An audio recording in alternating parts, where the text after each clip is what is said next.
Les résultats du BFM 2012, deuxième session, les premiers résultats qui sont tombés cet après-midi ne sont pas du tout satisfaisants. Les deux centres, Seydou Nourou Tall et l'autre centre Blaise Diagne, n'ont pu enregistrer qu'une petite quinzaine d'élèves admis d'office. Hassan Khan, candidat libre, Blaise Diagne. La cour du CEM Blaise Diagne de Dakar renoue avec les crises d'hystérie et les scènes de joie.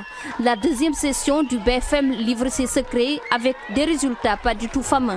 Nous avons 10 candidats admis d'office au premier groupe et pour ceux qui sont proposés à l'oral de contrôle, nous en avons 34. Le centre Thierno Seydou Nourou Tall, qui avait engrangé près de 80% à la première session, affiche un tableau tout autre. Juste 5 admis d'office sur 146 candidats. Nous avons eu 5 d'office et 48 au second tour. Par rapport aux 232 qui étaient inscrits, et finalement, avec les 86 absents, on avait 146 qui ont composé.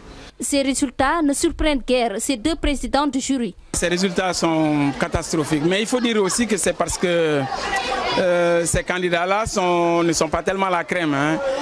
C'est ceux à qui on avait tendu la prêche pour le second tour. En juillet, les meilleurs étaient déjà passés. Donc on reprend un peu les mêmes pour recommencer. On ne peut pas espérer avoir encore de bons résultats.